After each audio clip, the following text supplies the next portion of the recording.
Hello, and welcome to the National Book Festival. My name is Michael Outport from the Library of Congress. I'm here with Edward D. Melillo, who goes by Ted, by the way. His featured book here at the festival is The Butterfly Effect: Insects and the Making of the Modern World. In his latest book, Ted dives into the essential relationships between humans and insects, drawing on medical science, agriculture, fashion, and international cuisine to reveal surprising ways we depend upon these tiny creatures. If you haven't yet seen Ted's presentation at the festival, please log into nationalbookfestival.com. You will find it on the science stage under Insect World. Welcome, Ted. It's good to have you here. Thanks. Thank you so much, Mike, for that introduction. Over the next 30 minutes, we're going to get to audience questions. But first, just for the benefit of anyone who has not yet read the book, I'm wondering if you can tell us a little bit about it. What is the book about, and what do you hope readers will get from it? So the book is really about how central insects and insect bodies are to the modern age. And it unfolds in two parts. The first part is about three commodities that have long ancient histories: silk, shellac, and cochineal. The first two may be familiar to our viewers, but the third I'll get into a little bit later. And it's about the resurgence of those products in the modern era. They turn out to be ubiquitous. They're in everything. They're on apples and in fruit on the bottom yogurt and in our clothing, on our hair and in our bodies. And the second part of the book is about what I call the hives of modernity, the places that are sort of the laboratories of the modern age, the future of food, genetic science, and actually eating insects, and the ways that insects are omnipresent in our daily lives in these things that we think of as resolutely modern institutions. And so what I hope readers will take away from this book is an ability to understand and listen to the presence of insects as ubiquitous elements of human life. There's been a lot of ink spilled, a lot of very, very good scholarly work on the devastating impacts that insects have had on humanity, of course, through diseases like Zika and West Nile virus and malaria and dengue fever, yellow fever, and all the destructive impacts that insects have had on agriculture. But there's been a lot less work on the ways that insects are absolutely beneficial and that our very existence on the planet depends fundamentally on their survival. Well, that's an important message. So, what brought you to this topic? Why did you decide to take this on at this point? Well, I've had an abiding fascination with insects ever since 1984, when, as an 11-year-old, I took a class at the Woods Hole Children's School of Science on Cape Cod in Massachusetts. And it was a class on entomology, and my teacher, a renowned monarch butterfly specialist named Becky Lash, brought a monarch into the classroom and set it on a wedge of ripe watermelon. And I remember watching as this insect inserted its proboscis into the watermelon and sucked a sweet, juicy sip out of the fruit. And it was a hot day. We were a bunch of 11-year-olds crowded into a classroom. And I remember feeling thirsty and thinking, boy, I've got a lot in common with this creature that prior to that time seemed so foreign and distant. And from then, it was a passion that kind of exploded, and I followed that passion into this book. I've also taught a course for many years called Commodities, Nature, and Society, where we study the history of commodities in world history. And I once had a student present on shellac, and I had never thought about the fact that it comprises the major ingredient in 78 RPM records. And once I had that example in my head of an insect secretion being central to the global circulation of music, I began to think much more about all of the insect products that are hiding within plain view. So that's a little bit about the background to the project. Cool. So what are, so as you mentioned, these kind of insect products are everywhere, right? And even in ways that maybe we're not aware of. What are some of the ways that we depend upon insects that we're probably not aware of? Well, when you walk into a grocery store and look around, a lot of the fruit you're looking at on those shelves and counters is coated in shellac, which is the secretion of the Caryolacca bug grown on fig and acacia trees in India and Southeast Asia. And it's used very commonly in the food industry as a preservative and to make things look shiny. It's the enteric coating for many pills. It's on candy. So when your kids go trick or treating at Halloween, if they're going to do that this year, which I hope will be the case for my 7-year-old, all the candy they're eating is coated in shellac. It's everywhere. It's in dental products, it's in hairspray, nail polish, and it's produced by the female bugs of the Caryolacca species to protect their young. And basically, men and women throughout Southeast Asia collect it off the branches of trees, melt it down, and then crack it into fragments and sell it as the raw materials that go into all these products in our daily lives. Cochineal is similarly ubiquitous. It's produced on nopal cacti in southern Mexico and northern Peru these days. And it's a red dye, again secreted by the female insects of the species to protect their young. And it's been used for hundreds of years to color food, to color clothing. The vestments, ecclesiastical vestments and royal robes in Europe were dyed with the stuff to get those deep scarlet hues. But today it's in everything from fruit on the bottom yogurt. Starbucks at one point was using it to dye their strawberry frappuccinos red. That created a big commotion. Campari used to use it to make their products red. Fake crab legs at a sushi restaurant, the red comes from cochineal. And one of the stories in the book is really that these ancient commodities, which we thought had disappeared, made a comeback after the Second World War. Because many of the substitutes, the synthetic laboratory produced substitutes for these products, turned out to be toxic to the human body and carcinogenic. And so cochineal, shellac, and I talk about silk in the book, have really all had a resurgence in recent decades. And that's part of the story that I'm chronicling here. Yeah, it's really fascinating.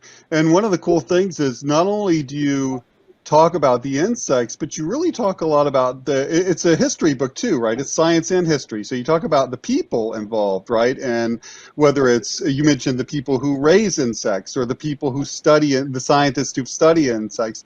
Are there any names that we should know about who are interesting or important from history?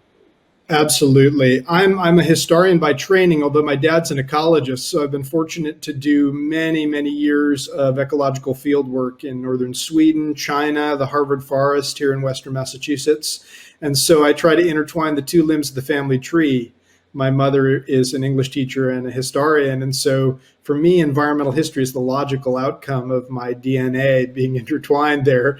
And so in the book, I'm working as a historian with many primary sources. In fact, I'm translating material from Chinese and French and Spanish to get to these biographies of both insects and, as you say, people. And one of the most fascinating stories was the story of Maria Sibylla Merian, who should be more recognized. She was a 17th century entomologist who was basically, I don't know how many greats we'd put in front of her name, but the great-grandmother of entomology. And she's just beginning to get recognized for the crucial role she played in our understanding of insects. But I emphasize her story because I feel like she should be more widely known. In fact, should be a household name.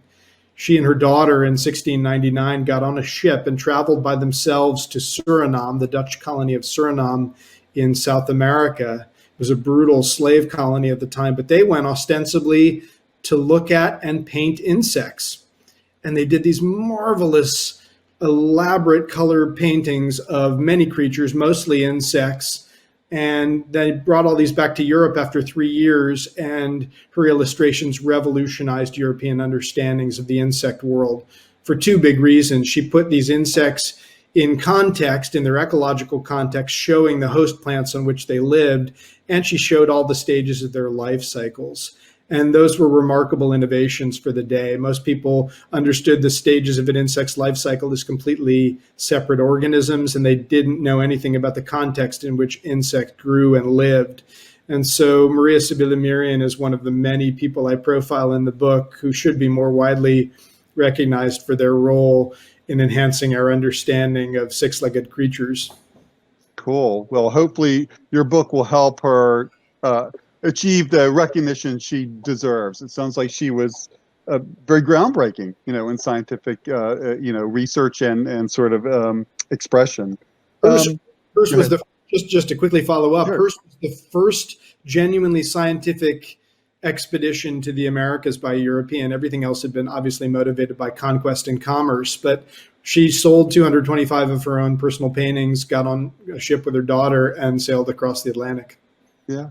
I know you also talk about, well, there's so many people you talk about, but also Charles Henry Turner, right? He was very groundbreaking as well. Would you like to tell the audience a little bit about him? Absolutely. So I've got a chapter in the book on pollination, and one of the real innovators in terms of our understanding of how bees communicate and pollinate our plants was Charles Henry Turner. He was a remarkable scientist. He was the first African American to be published in the journal Science, and he was the first African American to graduate from the University of Chicago with a PhD in zoology. He was born in the 19th century, died in the early 20th century, and he was unable to get a job because he was black at a higher education institution. No university would hire him. And he ended up as a high school teacher, a wonderful one, but he had no resources, no graduate students, no fancy lab. So he did all of his experiments in a St. Louis park. And he did them all by creating really remarkable and innovative scientific methods for testing his hypotheses about how bees behaved. And he really showed us for the first time that bees are creatures that are able to make decisions. They're not simply reactive beings driven entirely by instinct, but they make choices and they are thinking beings. And his story for me was truly surprising and remarkable as I came to know it. So I hope readers similarly enjoy the background that I provide there for Charles Henry Turner. Cool. And as you say, he did a lot of his experiments wasn't it without any fancy equipment? He just kind of went out and got stuff that, you could do with your kid in the backyard, right? He was using dowels and plastic discs and little bowls of honey and jam set out on picnic tables to look at bee behavior. And I pair his story in the book with the story of Karl von Fritsch, who was a scientist of Jewish descent, brutally persecuted by the Nazis, who also gave us much of our modern understanding of bee behavior. And their two stories for me were particularly fascinating because both of them overcame remarkable political, cultural, and social odds to bring us these new understandings of how bees operate in the world. Wow, that's interesting. So we have some questions coming in now. Jennifer asks, do you have a favorite insect and why? I know there's a lot to choose from, but thought I'd throw that question out there.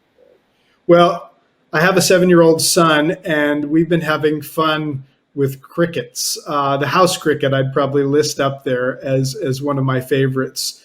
You may not know this, but this is something you should try, especially if you're on lockdown during the pandemic with young kids. This is a really exciting one. You'll have to get to it before winter starts, but if you count a cricket's chirps for 14 seconds and then add 40 to this number, you'll get a remarkably accurate approximation of the current temperature in degrees Fahrenheit.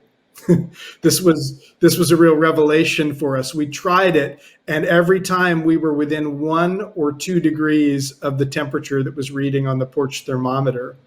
I'm not only enamored of crickets for this reason, but I also think they're, and I talk about this quite a bit in the book, the future of food. All the billionaires who are investing in this stuff are putting their money on house crickets as the future protein source for a world that's going to hit 9 billion people by 2050. And cricket meal, just go on Amazon and look for cricket meal, and you will see a litany of products that just is beguiling in length. It's in everything. And I think a lot of people are really interested in the ways that this cheap and especially efficient protein source may be the future of food. So I'll just go for it and put the cricket up there as one of my favorites. Cool. Pranav asks, and I hope I'm pronouncing your name right, and if I don't, I apologize. Where is your favorite place to conduct research and why? Well, for this project, a lot of things that I did involved field trips to wonderful places. Going way back when I was a graduate student in California in the early 2000s, I visited Santa Cruz, and I was extremely fortunate to see the monarch migration there, where millions of monarch butterflies are hanging out in the sun on eucalyptus trees. And that was another one of those kind of touchstone experiences where the awe at seeing this live was remarkable. I mean, I'm a historian, so I love being in archives with dusty tomes, and leafing through books is wonderful. But then again, I also am an ecologist, and so being out in the field is a real joy. So I'd put that experience in Santa Cruz up there as one of the highlights of my interactions with insects. Cool. What a great combination. Get out there too. Alexandra asks, what is the most common insect species in the world? I remember a zoology professor telling us that someone said God loved beetles. Well, yeah, the quote is actually from J.B.S. Haldane. He was an Indian-born British entomologist, and in the 1920s, he was in the company of some theologians who asked him, "So, Professor Haldane, what can you learn about the nature of the Creator from your studies on Earth?" And he apparently said, well, he had an inordinate fondness for beetles. And that's because there's some 350,000 species of beetles. That's way at the top of the list for animal species. The beetles win. And we don't think about them or know them very much because a lot of their daily doings occur between blades of grass and underground and at night, and even maybe beneath trash cans and behind refrigerators. But they're there and they're doing remarkable things. Sometimes they're pollinating. Some beetles are pollinators, but they're also very involved in decaying organic matter. And without that part of the recycling loop of the planet, we would not be able to exist. Without the breakdown of organic matter into all the nutrients that life needs and plants need to grow, we would not be able to survive on the planet. So beetles are up there among my favorite too, and they're truly remarkable creatures. But that's the origin of that quote. Cool. Kelly Taylor asks, I loved your story about the teacher that caught your attention with the butterfly. Do you have any recommendations or suggestions of activities for educators to inspire their students? Oh, absolutely. I mean, this is so much fun. I'm actually doing this with my son right now. Raising silkworms is so fantastic, and it's inexpensive.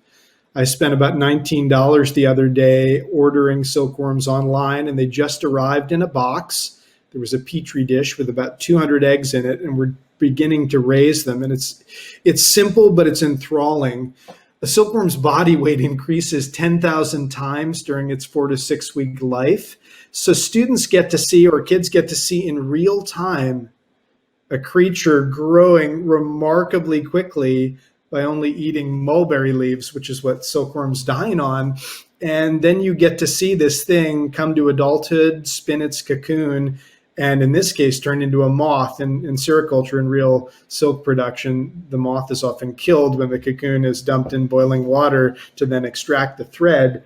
But a silkworm's filament can stretch up to 3,000 feet. This is a single filament. It's made out of 2 brins that are intertwined, which, just to put it in relative perspective, is the length of 10 football fields. My son and I had to sort of think about that and measure it out outside, that a single silkworm filament can stretch this distance. So if I were to pick the number one activity I would do with students and young kids at home, which allows them not to get bitten or pinched, silkworms don't bite, they're great pets as it turns out, I would raise silkworms.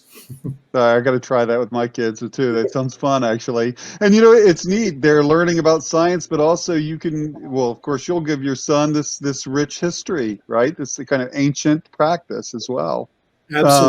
Absolutely. So Laura asks, you mentioned insects and cuisine. Why do you think countries like the U.S. are so disinclined to consume insects the way other parts of the world do? Yeah, that's a great question. I talk in an entire chapter about entomophagy, which is just the fancy term for eating insects. And if you look at the world right now, about 2 billion people on the planet are eating insects as a central part of their daily diet. It's so commonplace. And almost every cuisine outside Europe and the United States has an insect dish that's central to their culinary traditions. Here in the US, there are a number of theories I have and they're hard to prove, for why there's such an antipathy towards this. But the United States was colonized. Of course, it was extensively inhabited by native peoples prior to this, many of whom did eat insects, but was colonized largely by Europeans from very cold places where there were little traditions of eating insects. And then I think in popular culture in Europe and the United States, the insect has become kind of an easy whipping boy for these creatures that are invading human life on the planet. There's something kind of between the prehistoric and the futuristic with these strange bodies. And anytime they're depicted in a friendly way, if you look in Disney cartoons especially, all the insect parts are taken away. They're streamlined, the mandibles are removed, the antennae are removed. So, there's both the reasons from colonization why this might be the case, but also the way insects have been portrayed in popular culture in the West is fairly unique. And you travel around the world, and I've eaten many of the insects I talk about. It's just so commonplace. For example, in southern Mexico, eating chapulines, fried grasshoppers, is in every marketplace you do that. And they're fried up with chile and sprinkled with lime. They're fried on a comal, a flat cooking tray, and they're just delicious. They taste kind of like corn chips. And they're actually gaining popularity in the United States. Safeco Field, where the Seattle Mariners play, now has a restaurant that serves chapulines, and they've served several 100,000 servings at baseball games. So eventually they may become part of the common sports arena fare, along with hot dogs, peanuts and Cracker Jacks. You may be eating chapulines. And I suspect that many people don't even know that they're eating insects all the time. In fact, the FDA allows 10% of I'm drinking coffee here, so I'm holding up my coffee cup. 10% of unroasted coffee is allowed to be insect body parts. So even the most committed vegan is probably eating insects. The same is true for peanut butter, chocolate. There are insect parts in all these things that are just sort of surreptitiously hiding out. So we're all eating insects. It may just be that we don't know it yet.